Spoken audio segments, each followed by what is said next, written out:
Manipur is also a bit like an ecological entity where all these rivers are coming and flowing into the valley, closely linked with the Nagas on the north, closely linked with the Chin and the Mizos on the south, and a very unique culture of the Meiteis in the heart of Imphal. The Meitei and the Kukis are at loggerheads, and very angry young people with arms clashing in all these peripheries, preceded by burning of houses and killing and most gruesome acts are coming out. The hatred is very, very high among these two communities.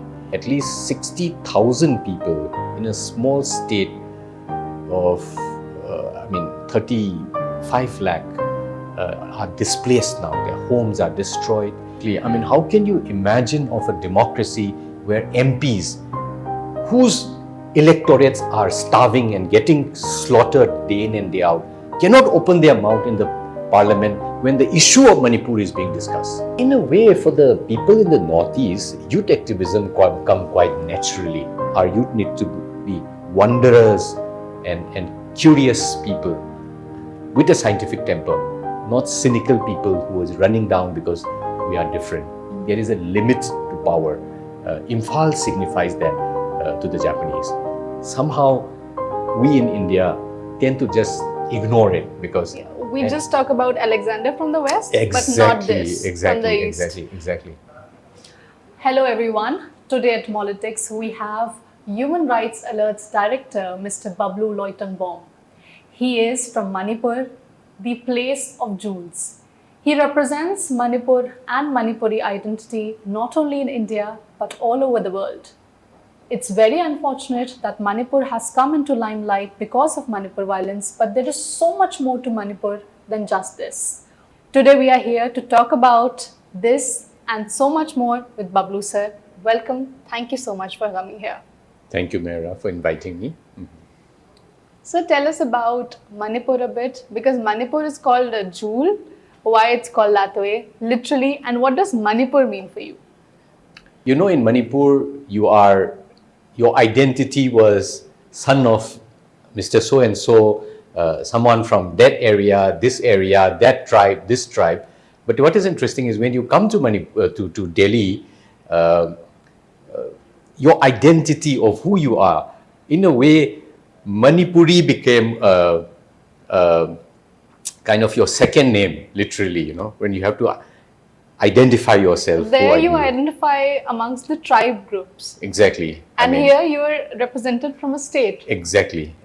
And also, because we look very different from the rest of the country, our racial features are different, there is a constant need for us to explain. Sometimes people confuse you to be a Nepali, sometimes people confuse you to be, I don't know, if you are a little well-dressed, perhaps a Japanese, but constantly we have to explain also. So in a way, for people coming from that part of the world to metropolitan cities like Delhi, Manipur became your second name, literally, your identity.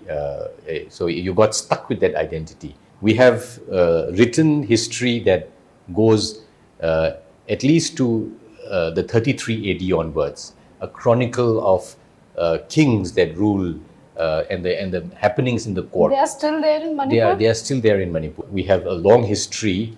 So the idea of Manipur, geographically Manipur is a bit like a stadium, a valley in the middle of it and the hills that surrounds the valley.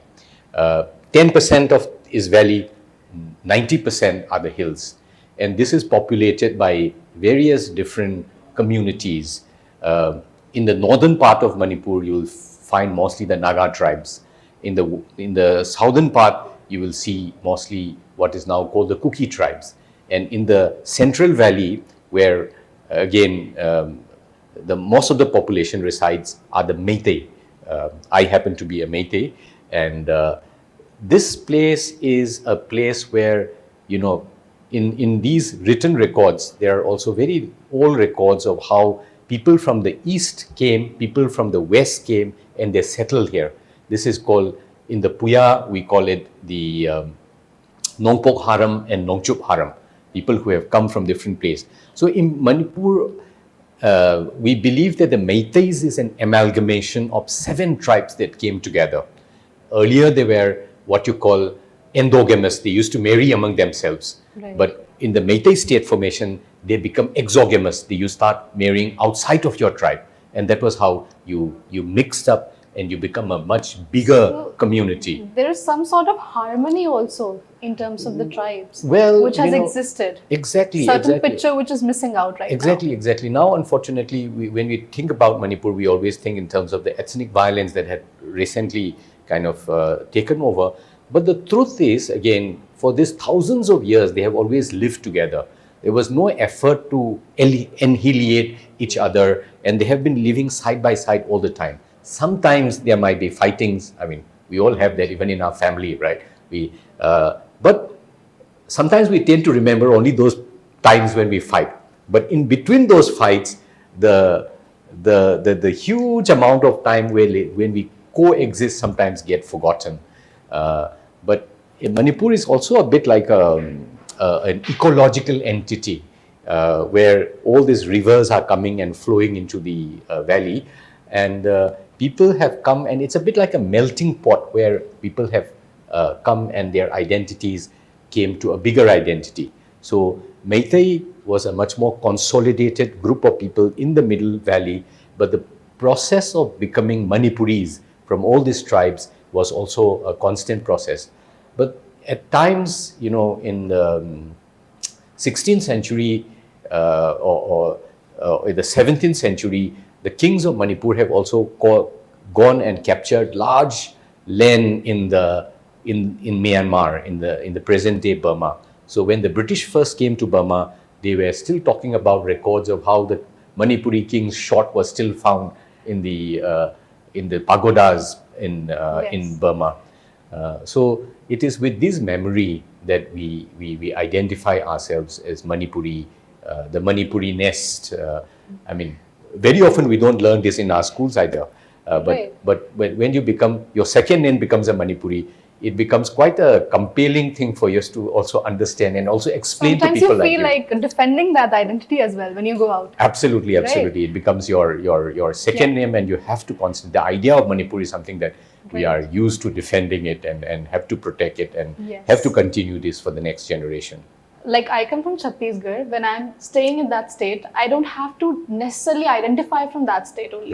When I come out in Delhi and people point out you're from there, it becomes a responsibility that you're representing that state. Absolutely. Is it like that for you always, wherever you go? I remember my teacher in Delhi University used to say, he's an anthropology teacher, and he understands the feelings of these children much better as someone who studies the science of human being. And he said, you know, all the Manipuri students, when they come to Delhi University, they all become small Manipur MPs. So it was quite in some way you represent that identity.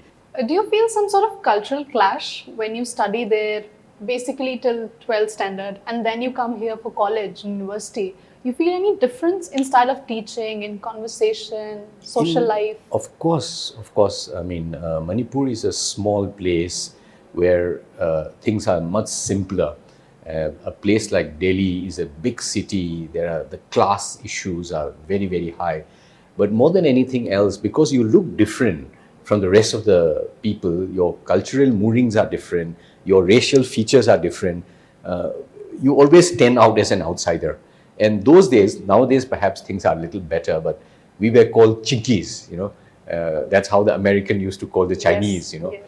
And it can be very hurting, you know, derogatory, and there are a lot of prejudices, stereotyping ascribed to that. And so, I mean, this was something that we were never expecting, you know. We thought we are like any other Indians. But when you came to Delhi, the capital of your country, you realize that, oh my God, we are very different from the rest, you know. Culturally also, it's very different, you know, the hierarchy that you find in Delhi in terms of class, caste, religion is something very we have never experienced. How it's different there? Well, there it's a relatively egalitarian society. The class differences are minimal. I don't say it is non-existent, but it's minimal. Here, the class is very stark. The way you treat, I mean, just in terms of there, when you call a rickshawala and have to drive, you still call brother. You know, here if you start teaching, kind of respecting a rickshawala like that, your friends started looking at you. What's wrong with this guy? You know, you are supposed to be rude with the rickshawala. You have supposed to be, there are certain standard ways in which auto rickshawala also always think that. I mean, in those days was the when we were students was the days of DTC buses. Ola, Uber didn't exist at that time.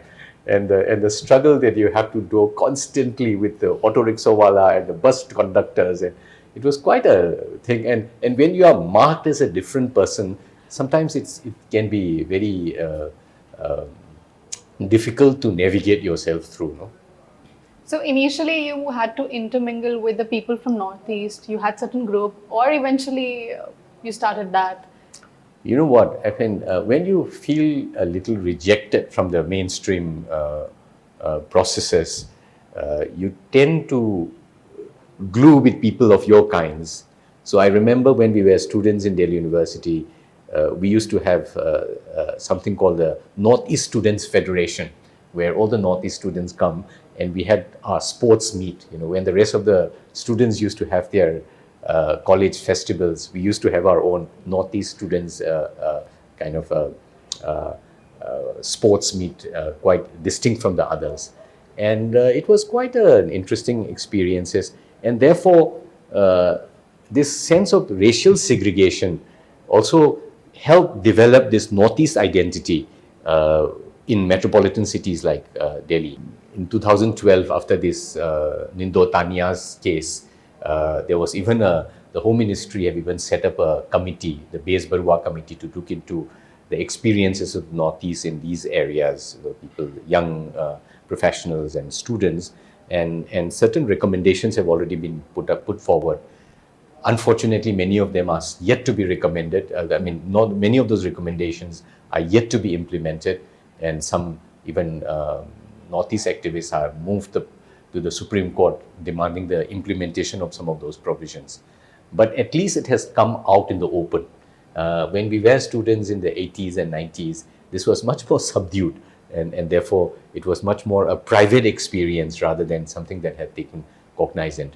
But now that it has come out in the open, I think what is missing is, of course, the political will to see how ethnic and racial minorities in India can also be helped to integrate better into the larger Indian society. Definitely, it has taken decades for it. Right. And you have an experience of 20 and 30 years since your college times you've been doing Right. and fighting for human rights. Right. How do you see youth activism and how much it must be encouraged? Yeah, in a way, for the people in the Northeast, youth activism come quite naturally.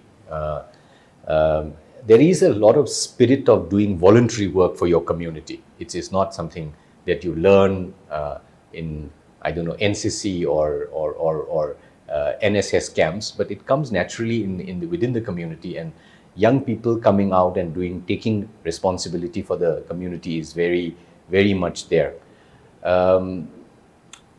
What is needed, I think, is perhaps a proper direction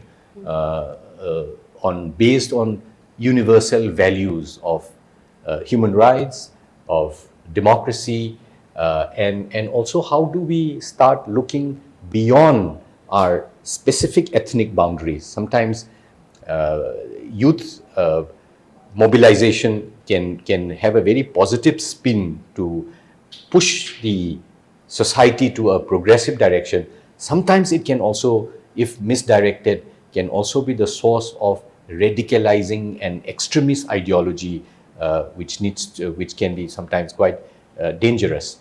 And therefore, I think voluntarism is a very good spirit that we need to encourage, and it should be informed and geared up towards positive social change. And this is where I think organizations like yours, which are reaching out to the young people, need to constantly be in dialogue with the youth. What is common good for the whole country, whole community, rather than specific, narrow interest groups. Sectarian or extremist ideology is something that we should be very careful when we trigger youth to this kind of voluntary activism. Anything which is good for the majority of people, maximum, or you should say all of it, is it necessarily that it's good for the minority also? I don't think so. I mean, democracy requires, and I am committed to human rights. And it is important, human right is not just rights of the majority. It is for every human being. And one has to pin down on fundamental human values. I mean, if someone wants to be different from the rest, it is his right to be different from the rest.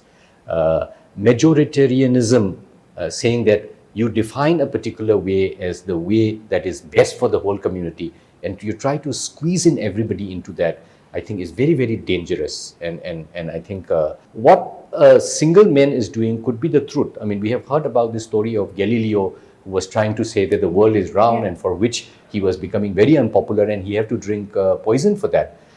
But what we need to understand is that the truth that one person sees could be the reality. Sometimes the whole crowd can go in very wrong direction.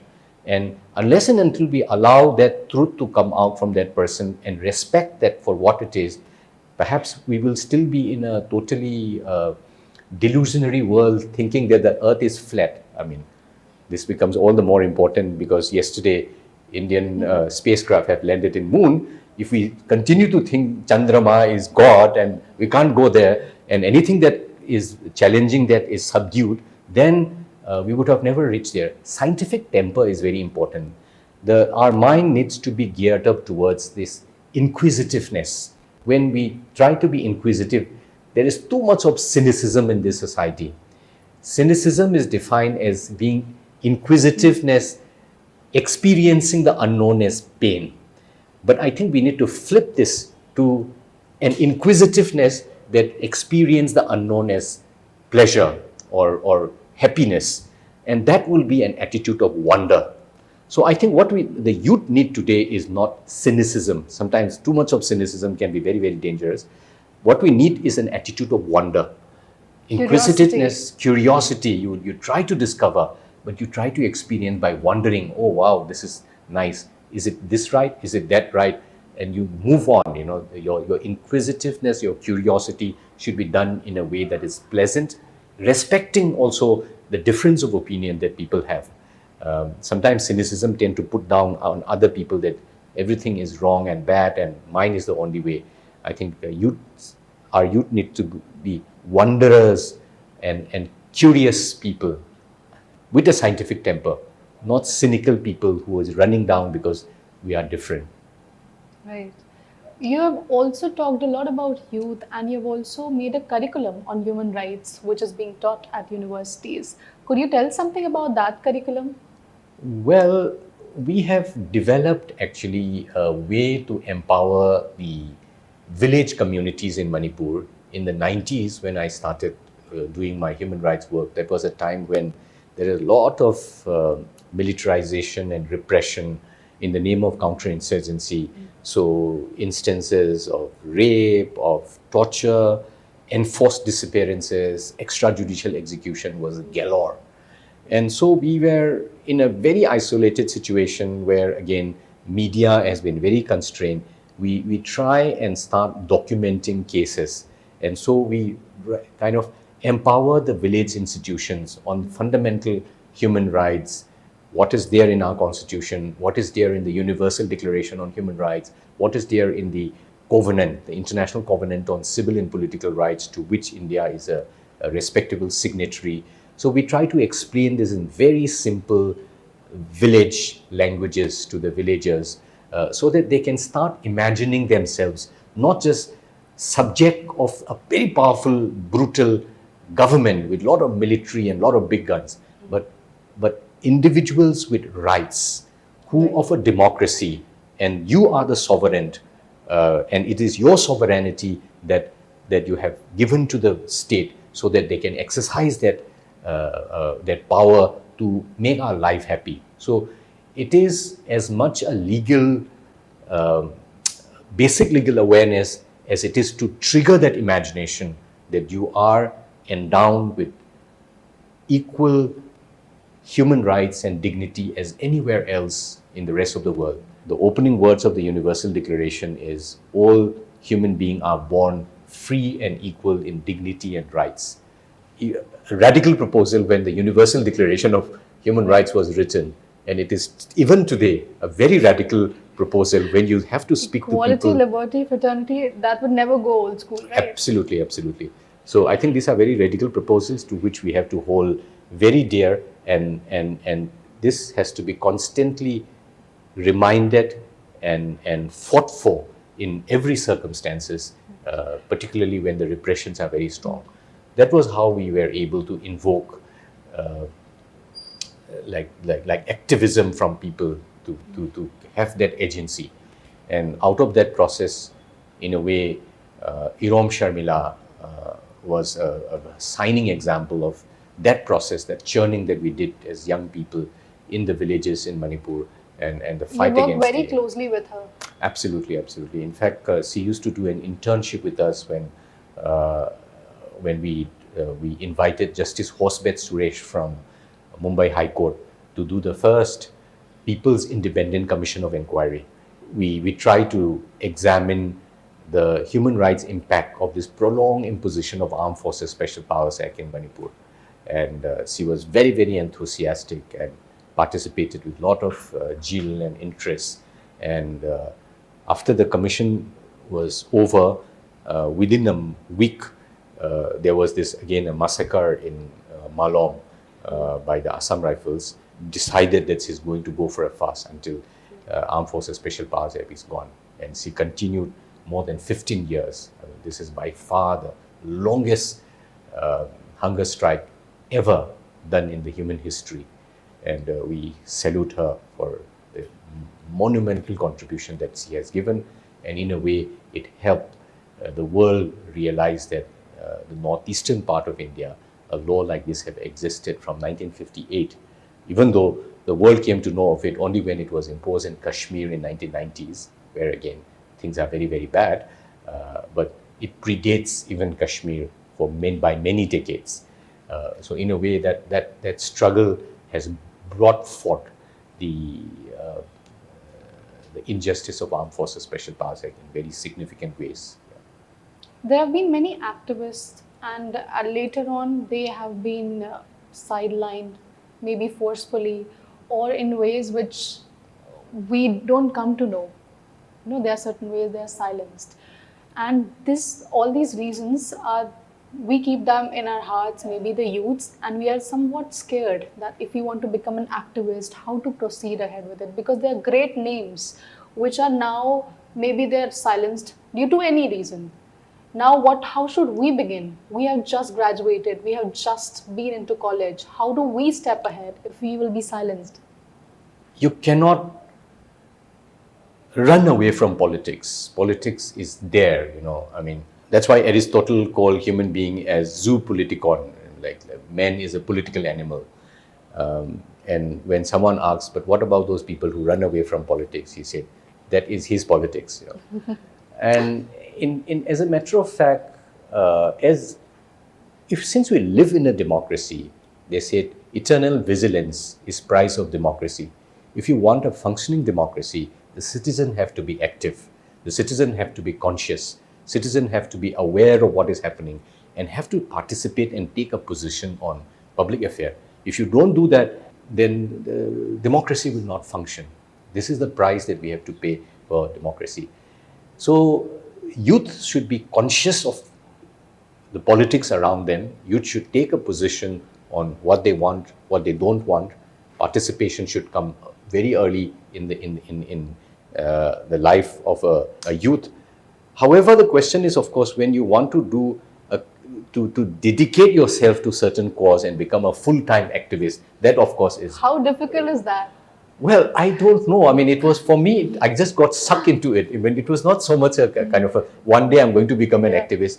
But you see injustices in the world, you want to intervene in it, you started intervening and you turn back on, oh my God, it's too late for me to change and do anything else, I mean, I started off with my anger of being isolated, and many things that was happening in the at home actually trigger you to do activism here in Delhi, as because you are in Delhi and the decision making are taking all the decisions are taken here. So you are thrown into activism, and you want to do it a little better. You get in touch with professional activists. You started going. And then probably it's too late. You can't do anything else, you know. But what if somebody stops you? It becomes a danger. What would you do at that time? Has it happened with you? Oh, several times. What has been the worst thing? The more challenge you have, the more triggered you are to do even more. You know, that was the thing. When I started actually joining South Asia Human Rights Documentation Center, I was still a law student, second year law student there. And I was wondering whether I should go and sit for UPSC or continue with activism. My boss at that time, Ravi Nair, who was a director, founder of South Asia Human Rights Documentation Center, told me that, Babloo, if you want to make a career, this is the wrong part. Human rights is a way of life. If you're thinking of a career, maybe you should go and join a law firm and make money and do what you want to do. But if you think that your calling is to do something meaningful and want to dedicate lifelong marriage to human rights, then you have to stop thinking as a career, but you have to think it as a way of living, you know. And I thought, what is the point of, you know, becoming a thick, fat lawyer, making a lot of money? I mean, you might be able to give some meaningful and happy life to your family. But deeper down, I thought many issues that you can make a difference in the world, it is important for you to do that. That is what gives you meaning. In the early 90s, human rights was becoming a big buzz. You know, National Human Rights Commission just came about. The World Conference on Human Rights in Vienna happened. And people thought that this is the big change that the world is going to come. They have written even this book called The End of History, that liberal democracy is the only way to move forward. I mean, much water has flown down the Ganges after that. But when I look back, we were able to influence many things in the course of my last 30 years of activism. And what has been your biggest victory? One, I think, in my first decade of my thing is Irom Sharmila and building Irom Sharmila from a 28-year-old, slightly elder than you by that time, jump into this, and we have to build her image. And with that, the injustice of Armed Forces Special Powers Act. She was even nominated for Nobel Peace Prize. So the campaign that we did around her was I think, our biggest. After that, again, Manipur under APSPA, a lot of killings were there, the extrajudicial execution. And in 2012, put up a case in the Supreme Court of India seeking justice for this 1,528 people. Supreme Court have taken it up, did fact findings, and after a lot of legal quibblings, finally CBI started investigating 39 cases. And after that, this whole phenomena, I mean, when we started this in 2009, when we formed this association of the victims, we were documenting at least 500 cases a year. I mean, meaning almost every day there is an extrajudicial execution. But by 2016, when the judgment was written by Justice Lukur, it has become zero. So from 500 to zero is, I mean, and it gave the people of Manipur a breathing space that I mean, even if you are arrested, you will at least not be killed, you know. Right. In 2009, people could not go out in the street. I mean, once it gets dark, young people were very scared of even going out in the street. But by 2015-16, life was considerably normalized. And the problem is, earlier the narrative was that because these are terrorists and because you are doing it for national security, whatever the security force was doing will always be protected by the state. But once the Supreme Court came out and said that there is a limit to what you can do with citizens, and if you kill people on arbitrarily, accountability have to be established. So when that message came from the from the top, I think the whole system also started getting a little hold back, So this whole cycle of violence was stopped, and the reverse of the cycle of accountability started kicking in. So that was how I think the whole phenomena of extrajudicial execution stopped in Manipur. And we did get a lot of appreciation. That was a considerable peaceful time there. Absolutely, absolutely. With a little lull of peace that we have had until this kind of very mindless violence broke out in the last few months. Manipur was enjoying a relative calm, which was a very precious time where many other developmental work can take place, many other fresh ideas can come out. Manipur was almost poised to be on the path of development and progress. But again, unfortunately, last 3-4 months, we are in big trouble again. Oh, if I come back to Manipur, if you give me the liberty to come back to your home state, Manipur, unfortunately, it's in the news for various reasons, especially with respect to the violence happening there. And it's very, very unfortunate, and we as a country are very apologetic that we are eyeing on our state because of this. But there are certain things about Manipur that has been missed from our textbook, maybe from our socialization as well. So what are these things that we should have in mind with respect to your state? Because when I imagine the picture of Manipur, as I said to you before, that all I can see is greenery, some hills, some tribals, that's it. Or maybe the capital, Imphal. That's all we have learned in our books. Or the Manipuri dance, that's it. Right. But now if you could present me a picture of Manipur, if I imagine there, how it should be. Well, to me, that is the place where I was born, where I grew up. That's where we define our lives.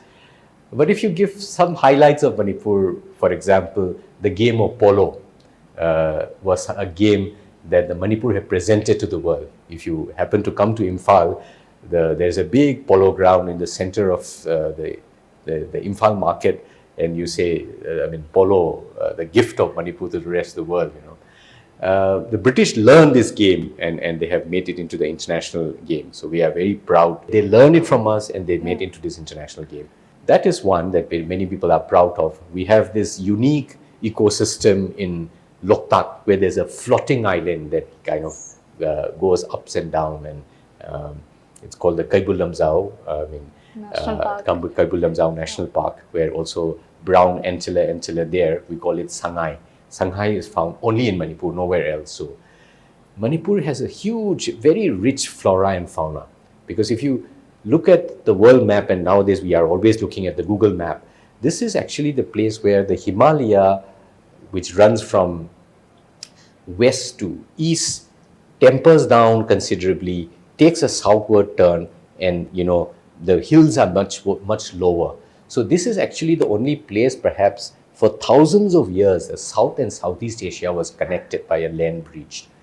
And now this is going to be converted into the Asian Highway number 1, connecting India with Myanmar and then with Thailand. It's the trilateral highway. We are in a way the center of Asia, South Asia, Southeast Asia is within reachable point. You are the bridge. We are the land bridge of South and Southeast Asia, and it has a huge potential. Manipur can play a very critical role in India's Act East policy.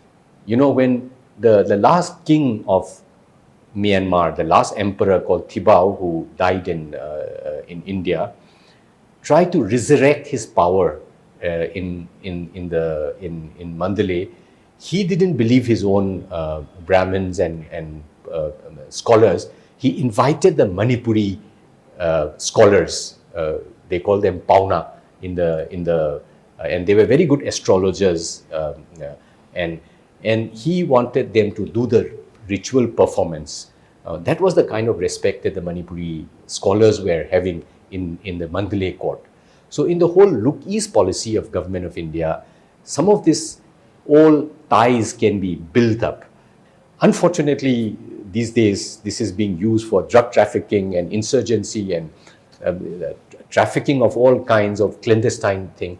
But if only we can elevate this to more positive relationships. Strategic, exactly. then Manipur could be the exactly the jewel, the land of jewel that you have first described, quite apt to its name. So the first place where in Indian territory where the tricolor flag was unfurled was in Moirang, where the Azad Hind Fauj liberated India in that area. Unfortunately, I mean, these stories are not imbibed in the schools in India, and therefore we don't remember this too well. Whereas every We're not Japanese, taught that. exactly. Whereas the Japanese high school student will always, everybody in Japan will know Imphal. They might not know even Manipur, but Imphal is something that everybody knows because that was the westernmost point that they have reached in the Second World That War. was the milestone. That was the absolutely critical moment. And this is shown as an example of how just because you are powerful, you can't do everything. There is a limit to power. Imphal signifies that to the Japanese. Somehow, we in India tend to just ignore it because We just talk about Alexander from the west, but not exactly, this exactly, from the east. exactly. And the only place where India's armed struggle had actually liberated was in places in Manipur. We completely forgot this. I mean, nowadays, of course, there is some effort to revive some of this history, but I think Indian history books also needs to give a rightful place for these stories to be incorporated in the history books. If I come to your home, if I get in a line permit, Oh yeah. what would you serve me? For That's a food? good question. Yeah, maybe during breakfast, lunch, and dinner. What kind of cuisine is there? You know what? In Manipuri language, there's no concept of breakfast, lunch, or dinner. Really? Yeah, and we call it morning rice, afternoon rice, and evening rice. Okay, it's just rice. It's just rice, and we have all kinds of rice, including very aromatic black rice, very nice smell and very healthy.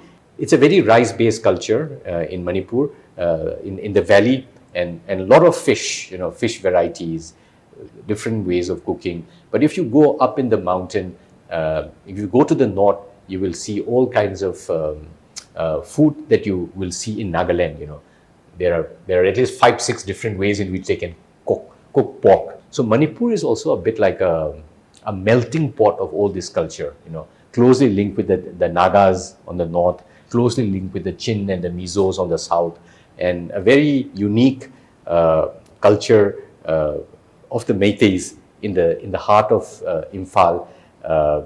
So you can actually experience, and of course there is 10% Muslim population in Manipur. And if you go to the border with Myanmar, there is even a small 10,000 Tamil population. These are population which were driven out from Myanmar.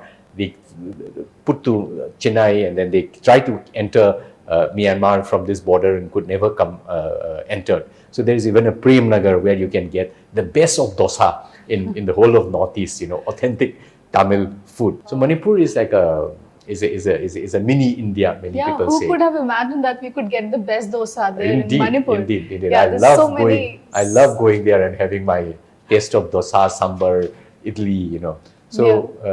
So many socio-cultural things which are very interesting, Right. and we owe an apology that we are missing out on those things on Manipur. Absolutely. Right.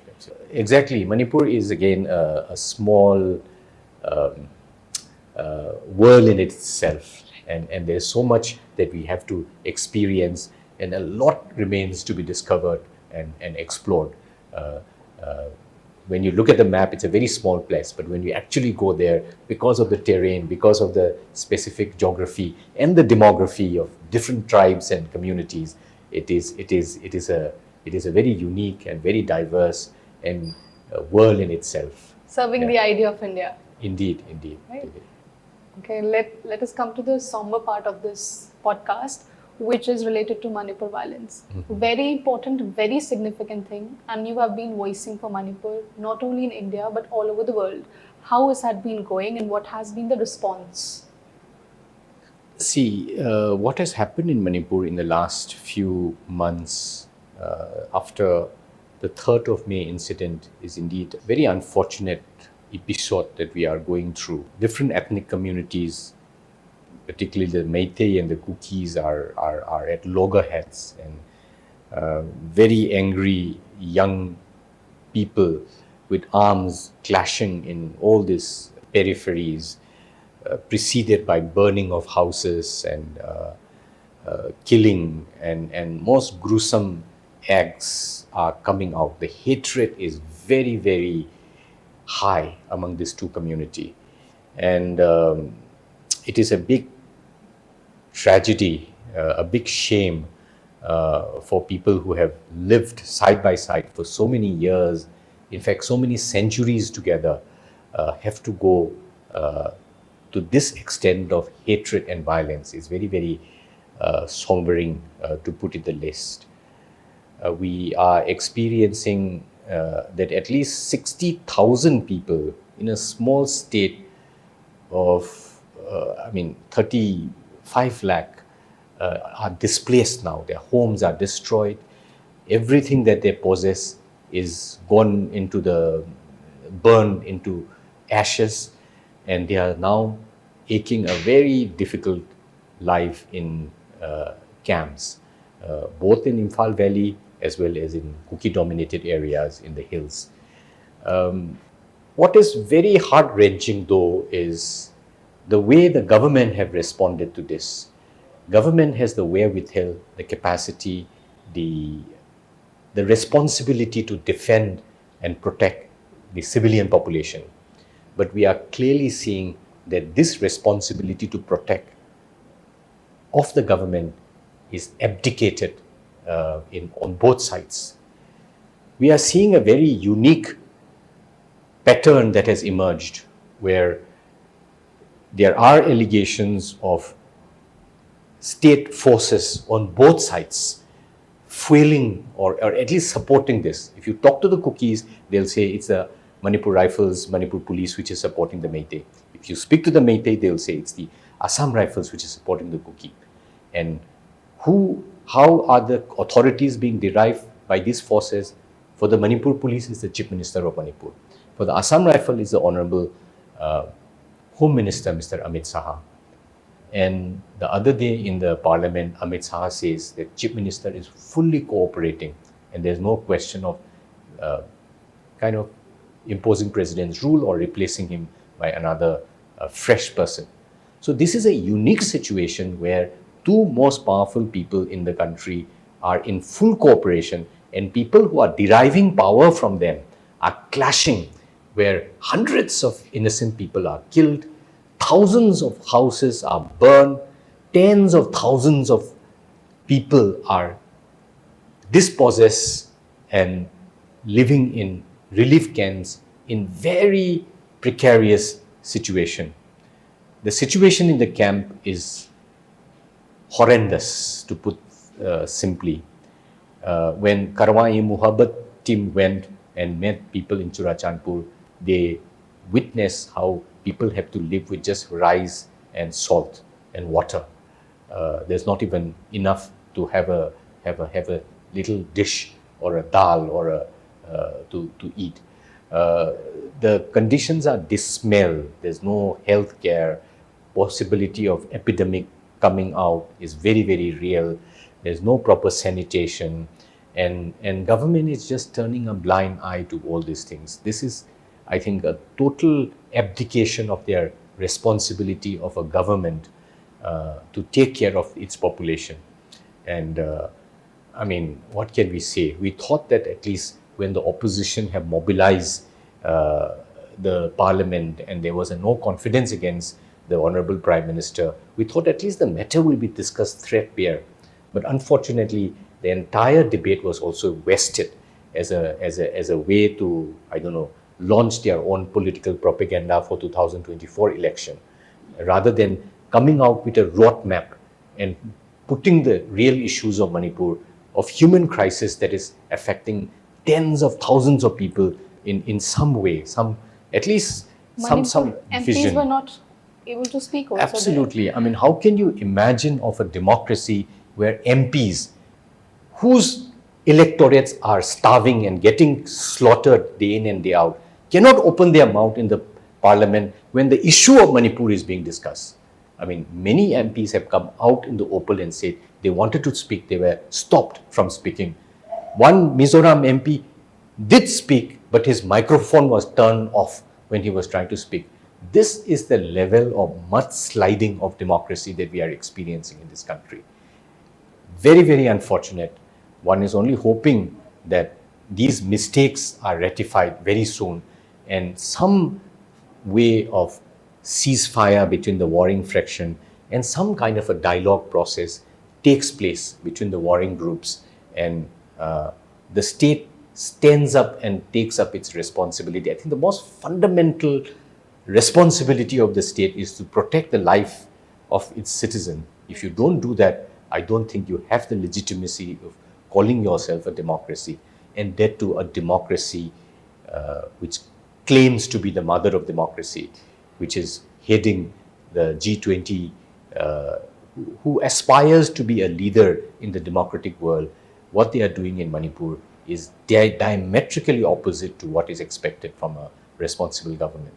Of course, right to life is the biggest right, fundamental right that we have. Absolutely. But a lot of narrative has been changing, especially in media, after Prime Minister's speech on Independence Day, that the condition of Manipur is being considered and it's been improving. Do you think anything has happened in all these times? Or it's still the same? What about the recovery if it's happening? See, unless and until people whose houses are burned, all their possessions are burned, can return to their home and start rebuilding, I think we are still far away from calling things as normal. Number of killings might have reduced, but people still can't cross in these artificial borders that has come up between the Kukis and the Meiteis. Meitei population which are displaced still cannot go to this place, their own home, even though they have all the legitimate land titles and stay there. The Kukis who are displaced from the Imphal Valley still cannot come back and start cleaning up their homes and building up their, rebuild their house. So it is far, far from being normal. Unless and until that's what existed on 2nd of May is restored, I think we are still very far from being normal. We are still receiving information about fresh violence in the periphery where the foothills, the incidents of shootouts are still very much there. So, I mean, for their political reason, they might be talking about something else, but the reality speaks totally different picture. We don't know if this animosity has been growing, but certainly there's something which has triggered it, which is the High Court judgment seeking demand for the SC status for Meiteis. You belong to that community. Exactly. Do you think that this reservation is the solution, or it's only a part of a bigger problem? I think this was a little spark. It's like a matchstick that has dropped, but it is burning because the straw is dry for a very long time. If it was just in the floor, the matchbook would have just burned and died. The fire would have been finished there. But the fact is, the straw is dry for a very long time. This includes, see, any kind of violence of this scale, there are 3 preconditions. Preponderance of hate speech, because without hate speech, it's very difficult for someone to kill someone else unless and until you genuinely believe that they are the evil, the demons, the cockroaches, the terrorists. It's very difficult to kill. Second is organization. No spontaneous violence is going to sustain for weeks, forget about months that we are seeing in Manipur. Organizations which are triggering this violence. And the third is some level of state, either negligence or compliance, because the state has the wherewithal to deal with this situation. More so, state like Manipur, which has been experiencing insurgency for half a century, they have the wherewithal. And if this wherewithal were activated at the very beginning, things could have been nipped at bud. None of these things have happened.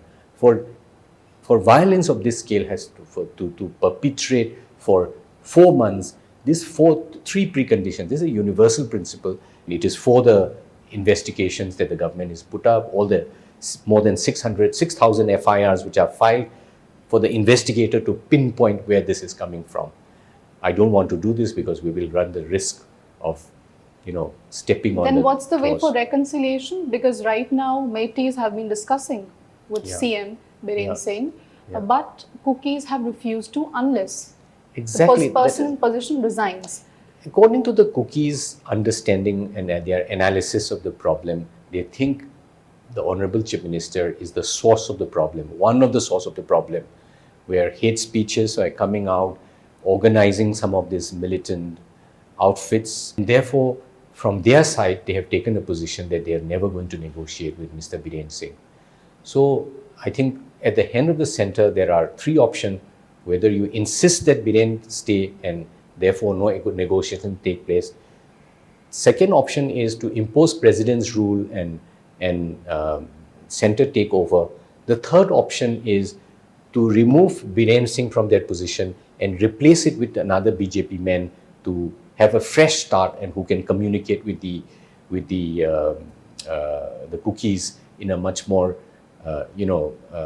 open way. I think we'll have to see how the central government respond to this. Looks like they are pushing for the first option. Biren remains irrespective of whether you like to negotiate or not. It is your call. You've talked a lot about how national government is taking place in this situation, how they are reacting to it. But what about the international response? Do you think we are lacking some sort of international support on this matter? Interestingly, the first authority who had spoken out against the Manipur violence was the United Nations High Commissioner for Human Rights. On 24th of May, he, in a press conference in Geneva, mentions Manipur as one of the spots that they are concerned about. It is the next day that Amit Sahaji came public, made his first public statement, was followed by 3 nights of Amit Sahaji in Imphal, which was very good. Then on 13th of June, the European Parliament passed a resolution, and to the best of my knowledge, perhaps the first resolution of a situation in India in the history of European Parliament. There was also mention about the US ambassador offering their services if they are invited by the government of India to do so. So these are interesting developments, because I think it is primarily because Manipur is a highly sensitive, geopolitically sensitive spot. We were talking about the Second World War. I mean, and therefore, I think everybody is looking very, very minutely into the Manipur situation. And because considering the whole unrest and civil war situation in Myanmar, there is also every possibility of this unrest spiraling out from Myanmar to Manipur, and then already there is problem in Chittagong Hill Trek in Bangladesh, and therefore a possibility of contributing to a regional destabilizing effect is very, very real. And I think that is the reason why international observers are also very concerned with what is happening in Manipur. Right. I wish our parliament also realize the gravity of this situation and give a little more attention to deal with the situation that is unfolding there. When we talk about Manipur violence, and if I don't talk about women, that would be an injustice. There have been very, very harsh, very stark images which we don't even want to mention and imagine that has been happening in Manipur. But a lot of people say that women have been suffering. At the same time, some women have been also aggravating the situation and supporting it. What do you think? What's the stance of women? How are they facing the situation? I think women plays very important role in the public life of Manipur. However, it would also be wrong to assume as if every woman is a peacemaker. I think in Manipur, the Mahira Paibi have played a very important role all through the history of Manipur. They were the first to, in fact, defy the colonial rule in 1904. We call it the First Women's War. In 1939, again, they fought the British when they was trying to, create an artificial famine by hoarding all the rice in Manipur in the imminence of Second World War coming was there. They defied the British and let the rice mill release the rice. So they are revered a lot for all this historical episode. From mid-1975 onwards, they were on a stop intoxicant movement. When men were drifting into alcoholism and drugs, they were the one who came out and strongly. When armed forces special powers was imposed and many people disappeared in the hands of the military, again the myriad movement came, and they were the vanguards of the Manipur society, ensuring that this arbitrary killing and disappearance of young men is resisted. There are some reports now that myriad are instigating violence today in Manipur, but I can understand where it is coming from. Right. This very toxic narrative. We are living in an environment where the war hysteria is very strong on both sides. We are living in echo chamber where constantly the Meitei sees themselves as a victim of Kuki aggression. The Kukri sees themselves as a victim of Meitei aggression. And in that kind of echo chamber where you constantly see the threat from the other, demonize the other, and see yourself as a victim, crazy things can happen. Right. I think we have to stop this war narrative. We have to see the humanity on other side of the boundary, and the myriad need to empathize with the pain on both sides and Right. try to bring a reconciliation between the warring groups of the Kukis and the Meiteis that we are experiencing today. Okay. Thank you so much for the discussion, and it's very we're very fortunate that we had you. You represent Meiteis, but at the same time you represent both of the concerns of Meiteis and Kukis, and that's very courageous. And I hope that you keep on speaking more about Manipur issues and human rights issues in general, because it takes a lot of courage and we cannot imagine what sort of fortitude it takes. But you're still here for decades, and I'm sure you'll be here advocating for more and being a guidance for all of us. Thank you for being here, sir. Thank you so much for inviting me and giving me the time to speak my heart out. Thank you very much, and all the best for your initiative. Thank you.